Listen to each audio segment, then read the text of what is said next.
Bag लेकर चलने वाला उत्तर प्रदेश जैसे राज्य का मुख्यमंत्री बनके कानून व्यवस्था को संभाल रहा है। माफिया आतंक समाप्त कर दिया, डॉन समाप्त कर दिया, अपराधी समाप्त कर दिए। ये अगले महीने इम्तिहान है, टेस्ट है, इंटरव्यू है, वो पास हो जाएगा, लेकिन एक दिन पहले पता चलता पेपर लीक हो गया। जब मतदान नहीं हुआ था मोदी जी क्या किए कि कन्याकुमारी चले गए। ये राजनीति है या रणनीति रही सर? इससे लोगों को क्या ना राजनीति है ना रणनीति है। जब उनके सभाएं समाप्त हो गई, चुनाव प्रचार समाप्त हो गया, वो एक शब्द बोले क्या? मौन हो गए।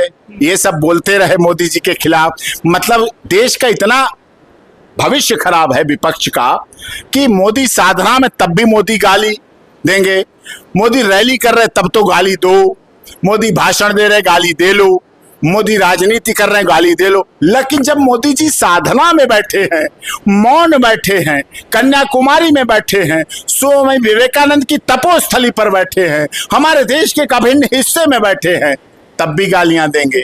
ये कहाँ की है? अरे आप ना कर पाओ साधना, आप मटन खाओ, कौन मना करता है? बिरयानी खाओ, कौन मना करता है? लेकिन जो कर रहा है भक्ति उसे तो करना है। ये काम मतलब मतदाताओं को प्रभावित करेगा कि नहीं? क्योंकि अरे बाबा, मतदाताओं को तो मोदी जब 10 साल में प्रभावित नहीं कर पाएंगे तो एक दिन की साधना से प्रभावित कर लेंगे। जो व्यक्ति, अगर मैं कहूं कि मैंने 2 साल ट्रायल किया, 2 साल में कुछ नहीं कर पाया, मुझे 1 मिनट दे दो, बस 1 मिनट में तीर उखाड़ दूंगा, ऐसा नहीं है। जो काम करना होता है उन्होंने 10 साल में किया है। लोगों ने उनकी साधना भी देखी है, केदारनाथ भी देखा है। होली कहाँ मनाते हैं मोदी जी? लद्दाख में सैनिकों के साथ। दिवाली कहाँ मनाते हैं? बाड़मेर में, रेगिस्तान में चलते हुए। साधना कहाँ करते हैं? कन्याकुमारी में। तो ये उनका अपना देश है, उनका अपना घर है, उनका कोई अपना वो घर तो है नहीं कि जहाँ घर है उनका। वो तो क्या संत हैं, चलते फिरते संत हैं। अब किस समाज का यही तो परिवर्तन है, लोकतंत्र की यही तो अच्छा है। एक चाय बेचने वाला उस हालात में जिसकी मां बर्तन मांजती थी, आज देश का प्रधानमंत्री बना हुआ है। 1.5 मीटर कपड़ा लेकर योगी जी 1.5 मीटर पहनते हैं इधर, 1.5 मीटर पहनते हैं इधर, और 1.5 मीटर का एक पीस रखते हैं अपने बैग में। बस बैग लेकर चलने वाला उत्तर प्रदेश जैसे राज्य का मुख्यमंत्री बनके कानून व्यवस्था को संभाल रहा है। माफिया आतंक समाप्त कर दिया, डॉन समाप्त कर दिया, अपराधी समाप्त कर दिए।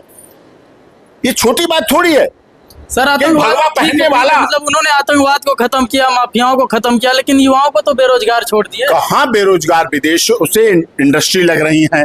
क्या उन्होंने फैक्ट्री में ताले वाले तो नहीं डाले? कहीं योगी जी के थैले में कहीं फैक्ट्रियां बंद करने के ताले वाले तो नहीं है। देश के युवाओं का सपना होता है कि हम सरकारी नौकरी करें। सरकारी नौकरी कर ही रहे हैं, लगी रहे हैं, भर्ती हो ही रही है। लेकिन समस्या हमारी हाँ, पेपर लीक होना समस्या है। इसलिए नए कानून में जो 1 जुलाई से लागू होगा उसमें पेपर लीक पर गंभीर है, सरकार गंभीर है, कानून गंभीर है। पेपर लीक समस्या के प्रति मैं बहुत गंभीर हूं और मुझे लगता है समस्या खत्म होगी, क्योंकि उससे उन युवाओं का भविष्य खराब हो जाता है जो युवा रात दिन पढ़ते हैं, जो अपनी माँ के टॉप्स बेचकर कोचिंग करते हैं आके। माँ उनकी भूखी रहती है, बाप उनका फटी धोती पहनता है, जून के महीने में भी टूटे जूते पहन के चलता है, जो सड़क की गर्मी पैरों के तलवे को चल देती है। किस लिए टूटे जूते पहनता है? किस लिए उनकी माँ फटी साड़ी पहनती है, धोती पहनती है? किस लिए उनकी माँ भूखी रहती है? उसका बेटा शहर में पढ़ रहा है, नौकरी के लिए पढ़ाई कर रहा है, कोचिंग कर रहा है। वो अपने टॉप्स दे देती है जाके ज्वेलर्स के यहाँ कि बेच दो, मुझे कोचिंग के पैसे देने हैं, मेरे बच्चे के अगले महीने इम्तिहान है, टेस्ट है, इंटरव्यू है, वो पास हो जाएगा, लेकिन एक दिन पहले पता चलता पेपर लीक हो गया, उसका सपना खत्म हो गया, उसका बाप बर्बाद हो गया। पेपर लीक समस्या छोटी नहीं है, युवाओं के लिए बहुत बड़ी है। इस पर बहुत देशद्रोह होना चाहिए, इस पर तो देशद्रोह और फांसी होनी चाहिए। पेपर लीक मामले में बहुत गंभीर समस्या है।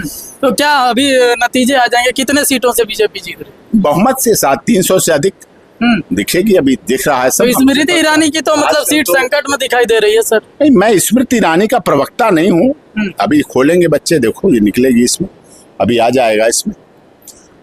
आजकल सोशल मीडिया का जमाना है, सब कुछ सामने उपलब्ध रहता है।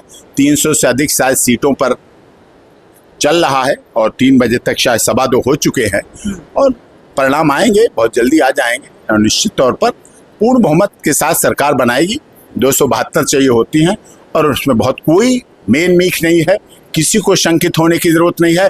केवल शंकित होने की जरूरत है मोदी जी की सरकार से। ना देश में शंका है, न संविधान की चिंता है, ना मतदाताओं को चिंता है, ना इलेक्शन की चिंता है। अगर सरकार बनेगी तो सबसे बड़ी चिंता जो है वो है पाकिस्तान। पाकिस्तान बहुत परेशान है, पाकिस्तान बहुत चिंतित है कि मोदी जी की सरकार कैसे बन रही है। लोग कहते थे ना, विमुद्रीकरण से, डिमोनेटाइजेशन से नोटों के क्या फर्क पड़ा। आज पाकिस्तान कटोरा लेके घूम रहा है। अगर पाकिस्तान कटोरा लेके ना घूमता तो सीमा जैसी अपने 4 बच्चों को लेके भारत में शरण में आती, रहने आती, क्योंकि वहां उसे रोटी नहीं मिल रही थी, कपड़े नहीं मिल रहे थे, शिक्षा नहीं मिल रही थी, उसके बच्चे आतंकवादी बनते, उनको गोली बारूद सिखाई जाती। आ गई भारत में, शरण ली ना, भारत में आई है, तो ये छोटी बात नहीं है। वो तो पाकिस्तान मान लीजिए कटोरा लेके मांग रहा है, लेकिन विपक्ष यहाँ कह रहा है कि मोदी जी आएंगे तो युवा देश के मतलब कटोरा लेके घूमने लगेंगे। नहीं, यहाँ के कटोरा लेके कहाँ घूमे, यहाँ तो एयर सर्विसेज में है, यहाँ तो सबसे ज्यादा एयर सर्विसेज में है, लड़कियां एयर सर्विसेज में। भारत में जितनी लड़कियां सर्विसेज में है उतनी दुनिया के किसी देश में नहीं है। एयर सर्विसेज में दुनिया में सबसे अधिक हमारे देश की लड़कियां हैं।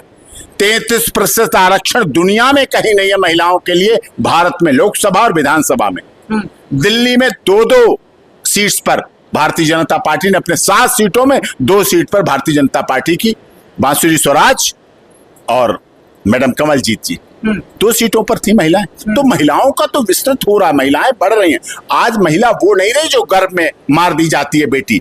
आज बेटी बचाई भी है हमने, बेटी पढ़ाई भी है, और बेटी को डॉक्टर, पायलट, इंजीनियर, वकील, नेता, पत्रकार भी बनाया है।